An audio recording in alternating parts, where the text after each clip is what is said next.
Une tendance se dessine en matière de joaillerie. La nature prend le dessus et inspire nombre de créateurs. Faune et flore envahissent le paysage créatif.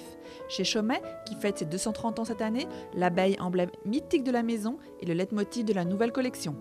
Nous sommes partenaires et mécènes d'une association qui s'appelle Terre d'abeilles et dont l'enjeu est de, alors dans la version anglaise c'est Save the Bees, donc la sauvegarde des abeilles.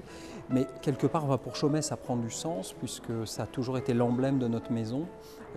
C'est l'emblème et c'est le symbole de Napoléon Ier qui était notre premier grand client dans la mythologie de notre maison.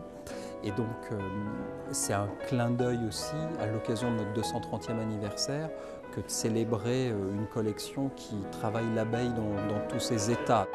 Donc là, il y a vraiment une volonté de casser ce qu'on peut attendre normalement sur une collection qui traite le thème de l'abeille, où on s'attend à voir des pierres jaunes et puis des pierres noires et d'être dans une sorte de rendu plus réaliste et plus naturaliste. Là, on a voulu casser tout ça et puis avoir quelque chose de peu plus ludique, un petit peu plus fou par les couleurs, par les formes et puis par l'intention générale.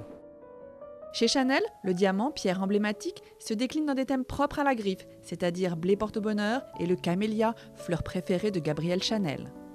Van Cleef & Arpels a fait du papillon son volatile de prédilection, source d'inspiration inépuisable pour l'illustre maison qui a lancé une collection spéciale sur cet emblème de la légèreté. Mellerio di Meller met en cage un perroquet et compose des bagues florales inspirées d'anciennes pièces réalisées pour l'exposition universelle de Paris en 1885, mais également des pendentifs animaliers réalisés avec des saphirs de 2 carats.